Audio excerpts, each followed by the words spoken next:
Voltámos às arcades e desta vez vamos dar uma volta pelos salões de jogos mais marcantes da nossa memória, em Portugal e no mundo.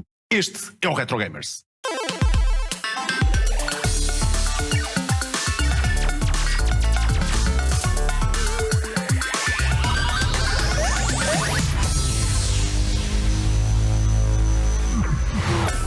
Bem-vindos, neste programa vamos passear pelas memórias dos salões de jogos das nossas vidas. Fosse num grupo de amigos ou incursões a solo, perto de casa ou da escola, sem esquecer as férias, ou naquela viagem única, estas nossas memórias são inesquecíveis. Para recordar, aqui em estúdio temos os nossos habituais João Mateus e Gil Fragata, e também Marcos Agostinho e Tiger da Silva, veteranos das arcades. Vamos lá, então, arrancar com este Arcade Tour. Quem é jogador veterano não perdeu uma oportunidade de visitar os salões de jogos, para ver as novas máquinas, encontrar os amigos, assistir a torneios e, claro, acabar por meter a moeda e jogar o nosso título favorito. E os sentimentos eram vários. Glória ou frustração, emoções ao rubro, olhos a arder e suor a escorrer. As lembranças daquele dia especial em que conseguimos chegar mais longe e bater o boss. Ou quando a malta se juntou e fez aquele torneio informal, memorável, fazem parte da nossa vida. As nossas incursões nas arcades funcionavam como um ritual, um hábito. Quando lá entrávamos, há sempre excitação, uma cacofonia estimulante de som, luz e cor. Num arrepio, os sentidos afiam-se. A moeda cai, o investimento está feito. E do gasto, já não te safas. O crédito apareceu no ecrã, respiras fundo, carregas no Player 1 ou no Start e o jogo começa. Tiger e Marcos, bem-vindos aqui ao Retro Gamers. Epá, isto foi uma introdução do caraças, não foi? Obrigado. Hã? Tiger, tu és um veterano de arcades, pá. Eu acho que tu literalmente foste um pouco ao encontro do que tu não conseguias ter em casa na altura. E quais são as primeiras memórias que tu tens e quais os salões que mais te marcaram? Epá, começamos logo pelo da Meta. Eu só nasci em 72 e em 62 abriu o Salão de Jogos da Meta, foi fundado por um senhor chamado José dos Santos, e que foi, para a minha geração e para quem vivia então na margem sul, digamos, era um local de romaria, também porque a Costa da Caparica no verão, enfim, é um local para onde muita gente vem, de vários pontos do país.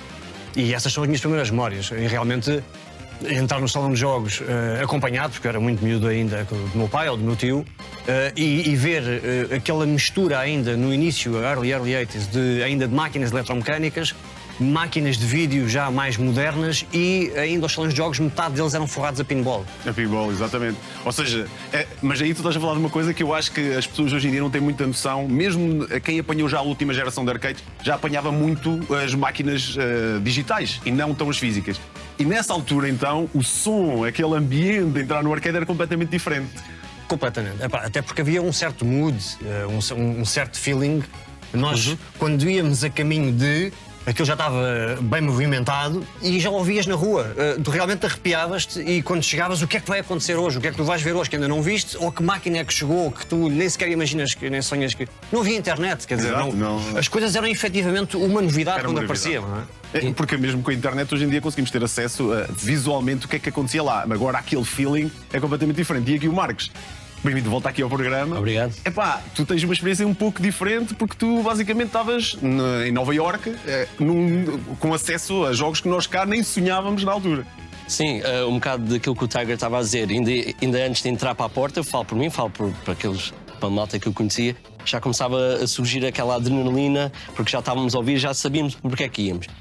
Sim, lá está, a malta que me conhece já sabe, nasci em Nova Iorque e o Tiger é de 72, eu sou de 73, mas nasci numa altura, uma geração muito privilegiada que tinha acesso a estas coisas.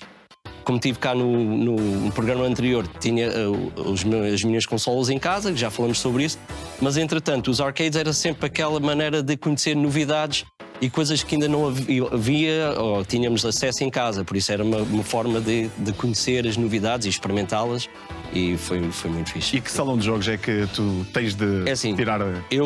Eu nasci em Mount Vernon e a minha cidade pouco tinha. Se tinha era um salão com 1 ou 2 jogos. Agora, para nós, a nossa meca, talvez, não estou a exagerar, um raio de 50 km à volta, era o Nathan's. O Nathan's, curiosamente, é conhecido nos Estados Unidos pelos cachorros, pelos hot dogs, Nathan's Famous. E aquele Nathan's onde eu ia jogar, em Yonkers, que é a cidade ao lado, é de 65. E eu comecei a frequentar já desde pequenino, 77, 78. E aquilo foi sempre conhecido em que tinhas a parte do restaurante, que eram os cachorros e os hambúrgueres e a batata frita, que a malta ia lá consumir para esses fins, mas mesmo pegado num salão grande diferente e adaptado para isso, eram os arcades, em que, lá está, no início vi essa evolução também, talvez 80% era máquinas pinball, estamos a falar ainda ali geração de 70, e depois, lá para os finais dos anos 70, início dos anos 80, começou a mudar depois para arcades e os pinballs começaram a ter menos destaque e só talvez uns 4 ou 5 por aí. Pai, passamos agora de Nova Iorque para o Centro Comercial Nina. O que era o Centro Comercial Nina? Uau, o Centro Comercial Nina é na Amora, no Cristobal Amora. E era o salão de jogos mais perto da minha casa. E era um salão de jogos médio, porque era uma sala de cinema que não chegou a abrir, havia já uma sala de cinema, e então eram para ser duas, mas ficou só uma. E tinha aquela sensação de quando entras numa sala de cinema tens uma rampa, não é? Sim. E depois lá para baixo. E o operador estava na zona onde seria o projetor, não é? Então havia toda uma visão sobre o salão de jogos que não era comum, porque aquilo na verdade era uma sala de cinema. E então nessa Eles rampa... fizeram o quê? Tipo andarzitos para... Não, ou seja, literal, não, era uma rampa de cinema, tipo plateia, compreendes, que foi só nivelada para poder ter as máquinas junto aos cantos, Ok. mas na verdade continuava a ter uma parte central e lateral que era a rampa. E portanto, as máquinas mais importantes, mais hots, eram cá em colocadas cima. ao pé da rampa, junto à entrada, obviamente, também para se ver, mas também para permitir um anfiteatro natural para ver os torneios de Mortal Kombat, como tu tens aí no teu t-shirt. É uma história engraçadíssima, porque quem é dessa zona lá da Amora é capaz de se lembrar. Houve ali uns meses em que o salão de jogos esteve fechado. Pá, aquilo era um crime, quer dizer, aquilo era um salão de jogos fenomenal lá na sala de cinema e ficou fechado porque literalmente houve esfaqueamentos lá dentro entre gangues que iam jogar Mortal Kombat ou Street Fighter. Se calhar estavam a levar aquilo um bocado mais a sério. Levaram completamente aquilo a sério. Nós um dia chegamos lá e aquilo estava fechado e mesmo com uma fixação à porta, fechado pela polícia, aquelas coisas todas. Pá, foi uma história local que na altura se falou. Mas se sairmos daí para fora, o Marcos falou ainda agora aqui de Nova Iorque. Eu passei em Nova Iorque só uma vez e não tive a oportunidade de ir a arcade nenhuma, mas em Chicago tive. E tive uma oportunidade muito engraçada. Essa máquina que aí está é do Marcos. Era o mais próximo que tu conseguias ter em casa da Mrs. Pac-Man. Pá, e a história foi Assim, uma... sensação arcade. Yeah. Completamente. A história é muito simples, é que estávamos em trabalho, em frente ao hotel havia uma discoteca, que era a Excalibur Club, em Chicago, e que tinha uma barcade, que é algo que é relativamente comum lá. E nessa barcade, havia uma seleção de máquinas, mas umas 10, 15 máquinas no máximo, e entre elas estava uma Mrs. Pac-Man, quase nova, mas original e quase nova, estás a ver? E então, com aquele jet lag e nunca dormes nas horas que é suposto dormires quando chegas lá aos Estados Unidos, eu lembro-me de ligar para casa para falar com a minha mulher e disse: olha, eu vou dormir acompanhado, aliás, eu se calhar não vou dormir mesmo, mas vou passar 1 ou 2 noites acompanhado, porque eu como não dormia, ia para a discoteca, lá para o arcade, e fiquei literalmente 2 noites, a tentar chegar ao meu maior high score de Mrs. Pac-Man, que foi 220.140. Foi o meu recorde de Mrs. Pac-Man. São aquelas memórias que nunca esqueces. E outra coisa que eu acho também engraçado é que quando tu entravas no salão de jogos, tu tinhas logo uma decisão para fazer. O que é que eu vou jogar? Porque tu tinhas de contar 2 coisas. Antigamente, principalmente para a minha geração, nós não tínhamos muito dinheiro. Era o dinheiro dos pais que nós juntávamos das mesadas e não sei o que para ir jogar. Nos Estados Unidos eram por quarters. Yeah. E como é que tu juntavas e como é que tu decidias que jogos é que ias jogar? Olha, uma história engraçada. Como é que eu juntava? Mais tarde, lembro de ter ali os meus 12, 13 anos nos Estados Unidos, ou pelo menos aqui na minha zona, de uma forma de também incentivar a reciclagem já na altura. Se fosse entregar em certos sítios latas seja de cerveja, latas de alumínio, Coca-Cola, seja o que for, Pepsi, davam-me 5 cêntimos por cada lata. Opa, vocês estão a ver todo o meu tempo livre, apanhar depois aquelas latas que se encontravam nas ruas, e às vezes até caminhavam 1 quilómetro ou 2 de distância apanhar. E era tudo posto num saco. Depois ia ao tal sítio, muitas vezes o meu primo, que já tinha um carro, já conduzia aos 16 anos, levava-me, ele também interessava, porque eu ia muitas vezes com ele, e íamos trocar isso para dinheiro. E depois era chegar ao Nathan's e entregar, seja $1 ou $5, e literalmente trocar para quarters de 25 cêntimos, que era o que as máquinas aceitavam na altura. E tu dizia, eu soube que na altura vocês lá nos salões de jogos tinham funcionários que só o trabalho deles basicamente era trocar sim, nota, né? Lá está, mais uma vez, como a t-shirt diz, sinto-me velho, mas não sou velho, sou retro, né? Já vou ao caminho dos 50 anos, mas eu ainda lembro vividamente pequenino e assisti a essa evolução. Eram 4 ou 5 funcionários, porque o salão era bastante grande e justificava tal, além de ir vigiar o bom comportamento, não havia propriamente restrições de idade, mas pelo menos um bom comportamento de... Obviamente, esfaqueamentos nunca assisti, nem nada dessa forma, mas também nível de bebidas e cervejas em cima dos arcades, pá, não era muito bem visto e de vez em quando levávamos uma atenção. Cervejas e refrigerantes. Mas eu assisti à evolução dessa passagem desses senhores que andavam sempre com umas sacolas à volta da cintura, onde nós íamos trocar, e depois, ao longo do tempo, como é natural, essa função depois começou a ser automatizada, né? Eu lembro perfeitamente, nos últimos anos era só um senhor que andava por lá só a vigiar e o resto era tudo feito automático por máquinas de trocar. Yeah. Pá, e passamos novamente, continuando aí nos Estados Unidos. Pá, eu sei que tu tens uma ligação brutal a pinball. Pá, eu sei que estiveste em Vegas e que lá também tens uma história engraçada para nos contar. Sim. Epá, olha, faz agora mais ou menos uns 10, 11 anos, foi até com o Nelson Patriarca, que estava comigo também, o produtor do programa. Estávamos lá no trabalho, não tem nada a ver com isto. Mas realmente, Las Vegas é a capital do Pinball Hall of Fame. E na altura, quando nós lá estivemos, ainda era o antigo edifício na Tropicana Avenue, ao lado do aeroporto. Felizmente, agora, durante os últimos tempos, houve algumas alterações, houve novas urbanizações na zona de Las Vegas e a zona da Strip, em frente ao Fabulous Welcome to Las Vegas, na verdade não estava urbanizado, ou seja, esse sinal famoso estava mais ou menos a 1 milha de onde começavam efetivamente os casinos. Essa zona foi agora urbanizada e como o Pinball Hall of Fame é um museu e como não tem fins lucrativos, foi-lhe dada a oportunidade de preferência. E então adivinhem onde é que é hoje o novo Pinball Hall of Fame. É em frente ao Welcome to Las Vegas. Só faz sentido. Portanto, pá, se um dia lá puder voltar, garantidamente o farei. Vou tentar começar a apanhar latas a ver se também se consigo. Pá, por exemplo, a minha experiência não é assim tão uau, né? Nós em Coimbra tínhamos um salão muito grande na Praça da República, que era o Luna. E o Luna tinha uma particularidade interessante porque, basicamente, Coimbra, a Praça da República é o hub, basicamente, dos autocarros. Ou seja, tudo o que é autocarros que vai para as periferias da cidade, param na Praça da República. Ou seja, as pessoas que vêm da escola, que estudam no meio da cidade, param na Praça da República e depois apanham um segundo autocarro para casa. E há ali sempre um espaço, 1 hora, 40 minutos, meia hora. Às vezes era 15 minutos, mas tornava-se 1 hora, porque só íamos 2 ou 3 autocarros depois. E nós íamos todos sempre para a Luna. Pá, o senhor tendia a ser um bocado cego, não é? Nós éramos tipo desta altura e entrávamos por ali adentro, tipo todos em fila, tipo a ir jogar para as máquinas lá do fundo, que lá no fundo ninguém via, não é? Às vezes ia lá a polícia, nós víamos a polícia lá chegar. Pá, e havia uma máquina lá mesmo no canto, que era uma que toda a gente acho que jogou alguma vez já viu, ou pelo menos já jogou, que é o Daytona USA. E que o único objetivo que nós tínhamos ali era chegar, olhávamos para a máquina, víamos quem era a malta que ali estava e juntávamos todos, tipo dinheiro, a dividir por todos. Às vezes uns tinham de pagar pelos outros porque não havia dinheiro para todos. Aí passávamos ali tardes e tardes e tardes e tardes e tardes a jogar. Aliás, eu acho que o problema dos salões de jogos era malta como nós, que já jogava bem. Exatamente. Porque um crédito dava para muito mais tempo. E tu, lá nos Estados Unidos, como é que tu sabias as novidades das máquinas? Ou vocês já iam à procura daquela máquina em específico?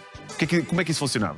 Lá está, houve ali aquela primeira fase que a referência era mesmo o Nathan's. O Nathan's soube agora, ao fazer uma certa pesquisa para estar mais bem preparado sobre a história do Nathan's, mal sabia eu que o Nathan's era um dos poucos sítios no país, estamos a falar dos Estados Unidos, que é um país bastante grande, como todos sabem, que era escolhido propriamente pelo Sega para introduzir algumas novidades no mercado e para testar. Era um sítio de testagem. Eu só soube isso agora.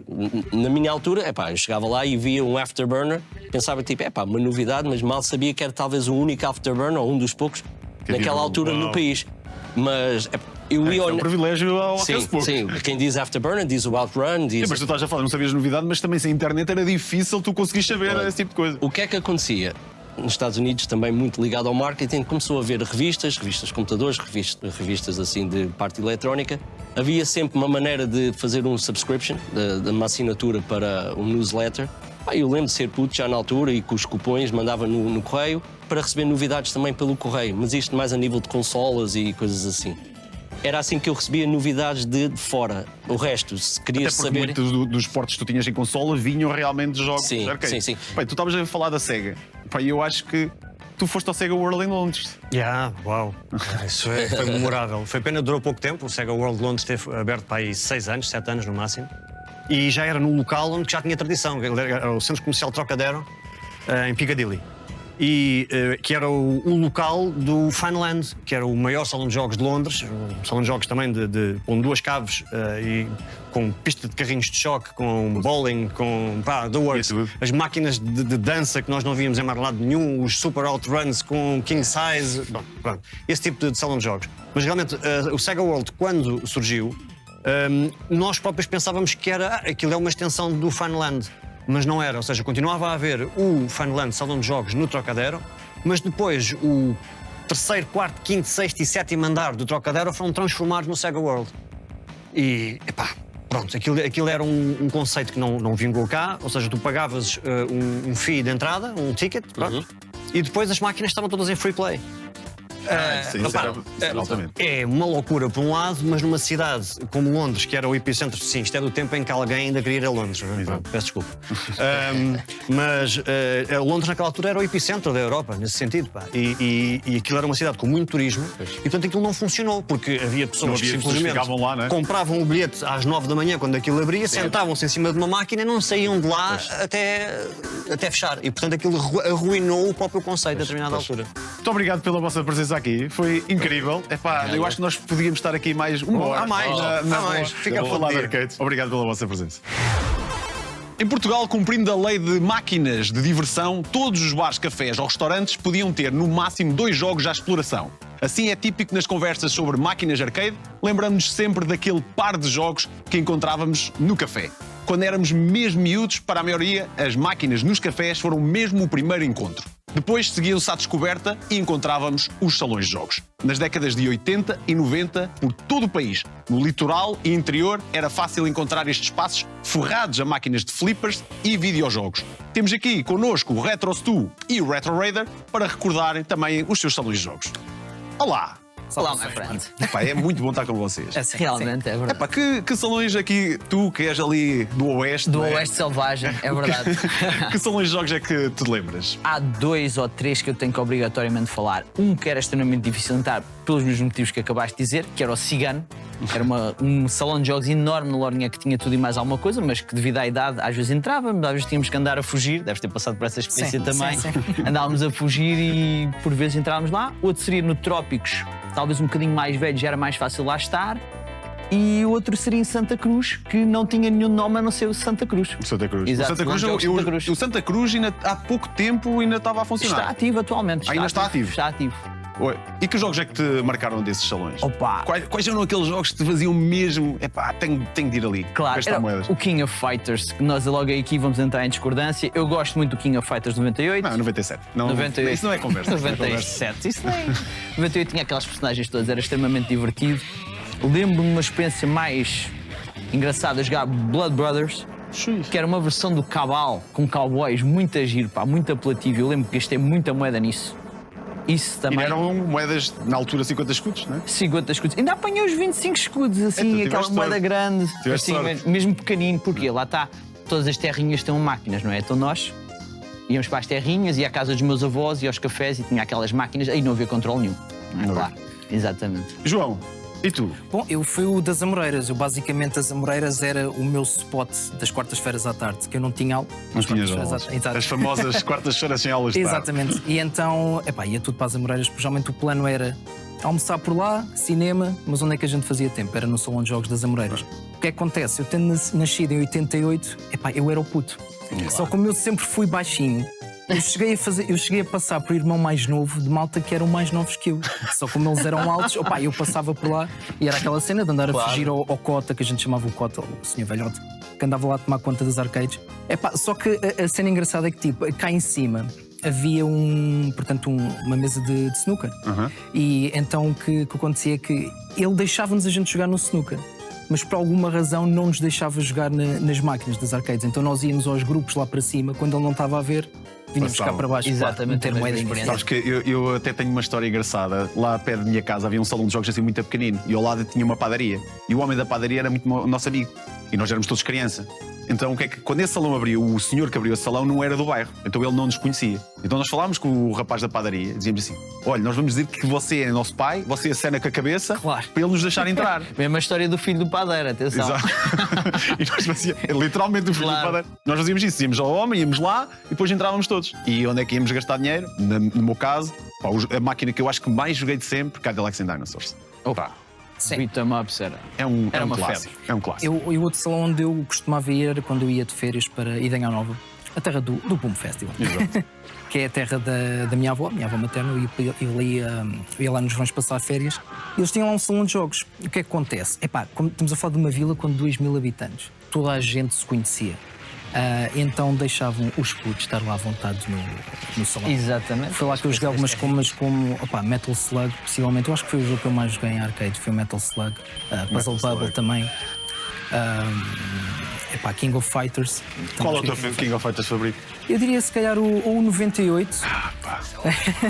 E também gosto muito do Fatal Fury, principalmente o Fatal Fury Special. o O Bolt. Duck King. Real Bolt. Eu adoro a personagem Mas Duck sabes King. que o que eu achava porreiro nas arcades de luta era que era difícil jogar sozinho. Havia sempre aquele teu amigo Sim. que. É. Pá, eu tinha um amigo meu com o King of Fighters 97, aí já tínhamos a máquina do café, que era aquela primeira maneira que nós podíamos jogar à vontade. não Sim, tínhamos nos problema cafezinhos era. nenhum. Eu acho que quase todos os cafés tinham uma ou duas máquinas Eu acho que joguei mais em cafés. do que salões. Exatamente, era mesmo isso, por causa da idade. Até porque eu acho que as máquinas nos cafés aguentaram-se mais que os salões. Os salões começaram sim. a fechar e a máquina era com um extra do café. Já depois Exato. daquele declínio dos salões de Exato. jogos, ainda Exato. vias aquela máquina Nos assim. cafés encontravas sempre algumas, isso é Por verdade. isso é que tu encontras King of Fighters 99, Exato, 2000. já é 2000, Ainda já joguei é 2000 em café. os próprios Tekkens que já chegaram a Portugal mais tarde. Pá, é- Não, O que é que foste falar? E muitos colecionadores de arcades às vezes ainda se encontram assim uns tesourozinhos em sim, cafés, sim, malta sim, que está sim, tipo a sim. trespassar Ah, aquilo sim, sim. assim. Em Portugal é um fenómeno muito engraçado. Vê-se muita gente ainda a dizer: fui a um café, encontrei aquela máquina fantástica, original, toda, e o gajo vendeu-me aquilo baratíssimo. barato. Em termos de arcade, baratíssimo é caro, Sim. mas pronto. E tu, o Tekken? Qual é o Tekken 3? Tag Tournament. Epá, nós não concordamos em nada. pá. Rios de moedas. Rios de moedas. Eu aqui no concordo, Trópicos, aqui torneios. concordo com o Gil, sim. Eu gosto do Tekken 3 e gosto do Tekken Tag. Eu acho que tem a ver com a altura, ele não concorda que ele é mais alto que nós. Pois, porque eu entrava mais cedo, estás a ver? Porque como parecia mais velho, eu era o irmão mais velho do Mas jogo. também joguei Sim. muito Tekken 3. Com o Brian Fury limpavas a máquina toda, né? O Brian É. Fury. King. Boom, boom. E Mortal Kombat, aqui no meu caso Warang, falando de Tekken. Warang. E o Kazuya no Tekken. Sabes que o Mortal Kombat, o que me ligou ao jogo foi uma vez que eu comprei uma revista e tinha aquela cena de Too Good to Be True, ou Yeah. que era o Cage a sair da máquina e a mandar um murro ao... Sim, lembro-me Pá, dessa revista. brutal. Espetacular. João e Gil, muito obrigado pela vossa presença aqui e por partilharem as vossas experiências. Obrigado, em nós, arcade. my friend. Tanta coisa para Até ao dizer. próximo. Fechamos assim este Retro Gamers, mas é claro, o tema arcade nunca acaba. Voltaremos à carga.